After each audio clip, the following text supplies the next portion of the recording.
जयसिंगपूरमध्ये धूम स्टाईलने घंटन लंपास. जयसिंगपूर येथील अंगणवाडी मदतनीस श्रीमती दीपाली सुनील कोरे यांच्या गळ्यातील 75,000 रुपये किमतीचे सोन्याचे घंटन अज्ञात चोरट्यांनी धूम स्टाईलने लंपास केले असल्याची फिर्याद जयसिंगपूर पोलीस ठाण्यात नोंद करण्यात आली आहे.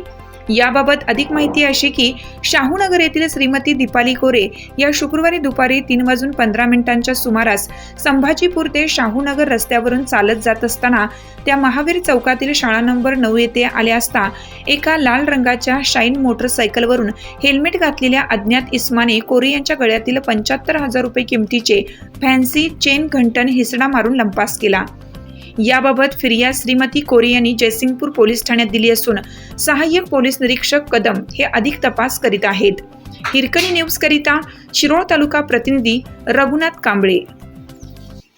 चालू घडामोडींचे अपडेट्स जाणून घेण्यासाठी आपल्या हिरकणी न्यूज चॅनलला सबस्क्राईब जरूर करा. लाईक करा, कमेंट करा आणि शेअर करा. बेल आयकॉनवर प्रेस करा आणि नोटिफिकेशन्स मिळवा.